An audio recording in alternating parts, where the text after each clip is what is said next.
সত্যাগ্রহ শব্দটি প্রতিকূলতার মুখে সত্যের প্রতি অটল অঙ্গীকারের ধারণাকে মূর্ত করে।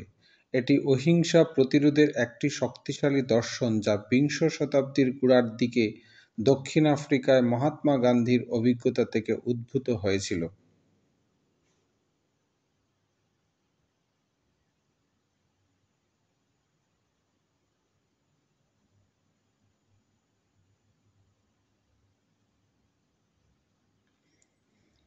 ভারতীয় সম্প্রদায়ের উপর যে অবিচার ও নিপীড়নের মুখোমুখি হতে হয়েছিল তার বিরুদ্ধে লড়াই করার জন্য গান্ধী এই ধারণাটি প্রণয়ন করেছিলেন।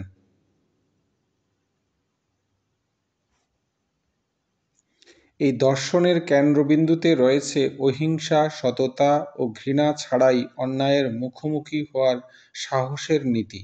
চম্পারণ ও লবণ সত্যাগ্রহের মতো উল্লেখযোগ্য আন্দোলনের মাধ্যমে গান্ধীজি ঔপনিবেশিক নিপীড়নের বিরুদ্ধে গণ আন্দোলনে সংগঠিত করার পদ্ধতি হিসাবে সত্যাগ্রহকে ব্যবহার করেছিলেন। সত্যাগ্রহ কি?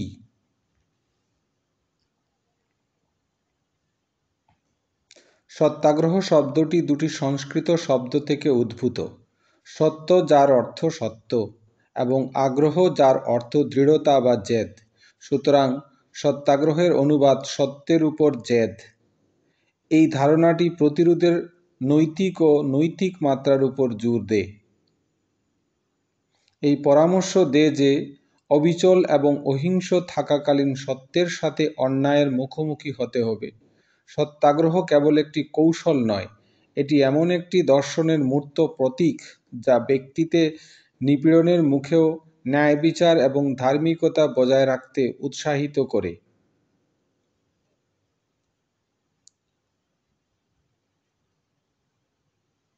সত্যাগ্রহের উৎপত্তি। বিংশ শতাব্দীর গোড়ার দিকে দক্ষিণ আফ্রিকায় গান্ধীর অভিজ্ঞতা থেকে সত্যাগ্রহের উৎপত্তি, যেখানে তিনি ভারতীয় সম্প্রদায়ের দ্বারা সম্মুখীন বর্ণগত বৈষম্যের বিরুদ্ধে লড়াই করেছিলেন।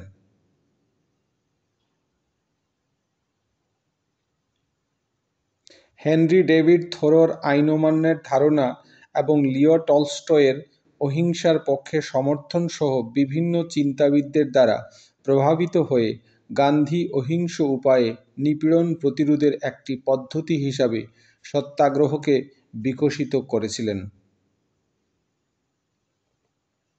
এই দর্শনের বিকাশে অনুঘটক হিসাবে কাজ করা একটি উল্লেখযোগ্য ঘটনা ছিল 1906 সালের আইন, যেখানে ভারতীয়দের সর্বদা তাদের আঙ্গুলের ছাপ সহ নিবন্ধন সনদ বহন করতে হবে।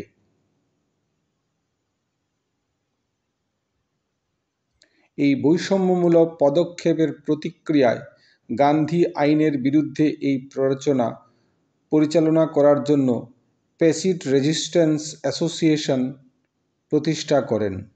এটি সত্যাগ্রহের জন্মকে চিহ্নিত করে।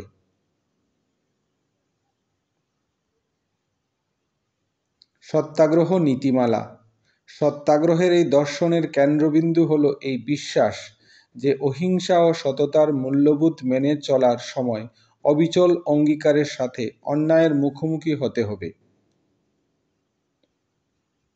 অধিকন্তু একজন প্রকৃত সাধককে অবশ্যই নিশ্চিত করতে হবে যে তার চিন্তাভাবনা তার কর্মের সাথে সামঞ্জস্যপূর্ণ। এর মূল নীতিগুলি নিম্নরূপ: সত্য ও অহিংসার প্রতি অঙ্গীকার।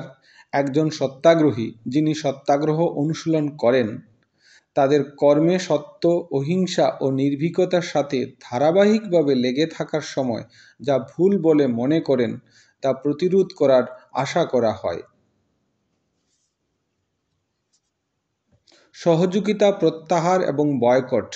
একজন সত্যাগ্রহী অন্যায্য ব্যবস্থা থেকে সহযোগিতা প্রত্যাহার ও প্রতিবাদের উপায় হিসাবে নিপীড়ক সত্তাকে বয়কট করার নীতিতে কাজ করেন। সত্যাগ্রহের পদ্ধতি। সত্যাগ্রহের সাধারণ পদ্ধতিগুলির মধ্যে রয়েছে কর পরিশোধ না করা এবং সম্মান বা কর্তৃত্বের পদ প্রত্যাখ্যান করা।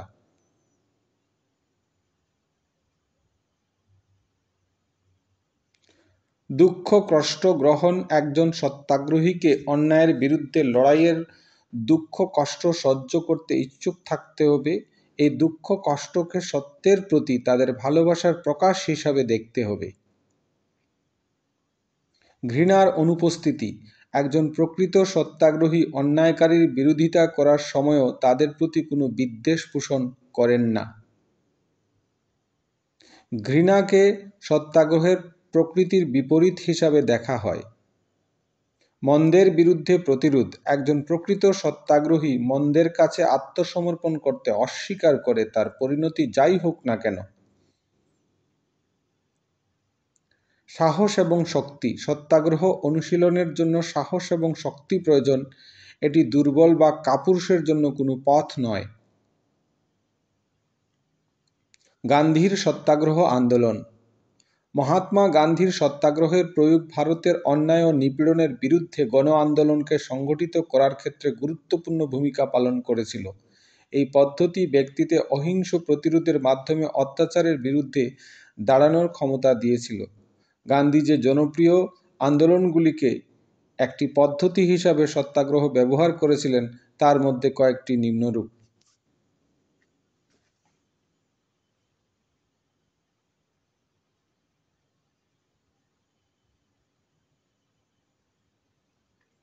চম্পারণ সত্যাগ্রহ 1917 খ্রিস্টাব্দ।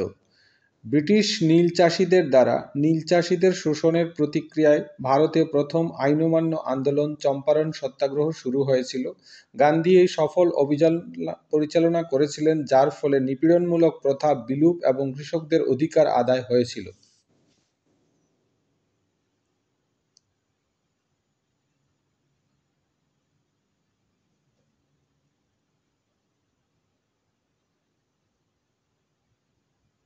আহমেদাবাদ মিল ধর্মঘট 1918। গান্ধী আহমেদাবাদের টেক্সটাইল শ্রমিকদের জন্য উচ্চ মজুরির পক্ষে ছিলেন এবং ধর্মঘটের সময় তাদের অহিংস থাকার আহ্বান জানিয়েছিলেন। মিল মালিকদের সাথে আলোচনা বন্ধ হয়ে গেলে তিনি তার প্রথম আমরণ অনশন শুরু করেছিলেন। এই পদক্ষেপের ফলে মালিকরা একটি ট্রাইব্যুনালের সাথে একমত হতে বাধ্য হন, যা শ্রমিকদের 35% মজুরি বৃদ্ধি করে দেয়।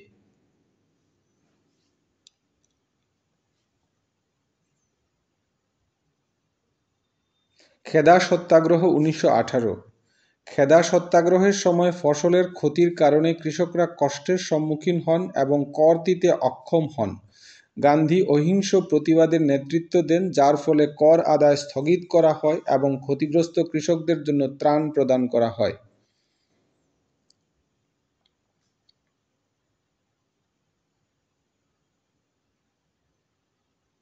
রাওলাট সত্যাগ্রহ 1919। গান্ধী রাওলাট আইনের ধারাগুলির তীব্র বিরোধিতা করেছিলেন এবং এটিকে কালো আইন হিসাবে উল্লেখ করেছিলেন। 1919 সালের 6 এপ্রিল তিনি এই আইনের বিরুদ্ধে দেশব্যাপী অহিংস প্রতিবাদ শুরু করেন।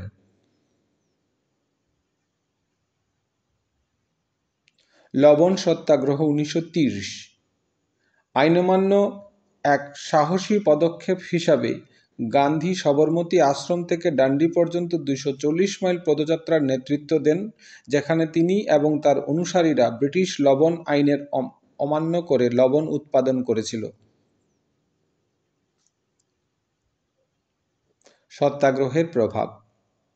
গান্ধী নেতৃত্বে সত্যাগ্রহ আন্দোলনগুলি ভারতীয় স্বাধীনতা সংগ্রাম এবং বিশ্বব্যাপী নাগরিক অধিকার আন্দোলনের বৃহত্তর প্রেক্ষাপটে গভীর এবং স্থায়ী প্রভাব ফেলেছিল। সত্যাগ্রহের নীতি বিশ্বব্যাপী বিভিন্ন নাগরিক অধিকার আন্দোলনে অনুপ্রাণিত করেছিল, যার মধ্যে মার্টিন লুথার কিং জুনিয়রের নেতৃত্বে আমেরিকার নাগরিক অধিকার আন্দোলন এবং নেলসন ম্যান্ডেলার নেতৃত্বে দক্ষিণ আফ্রিকার বর্ণবাদী সংগ্রাম।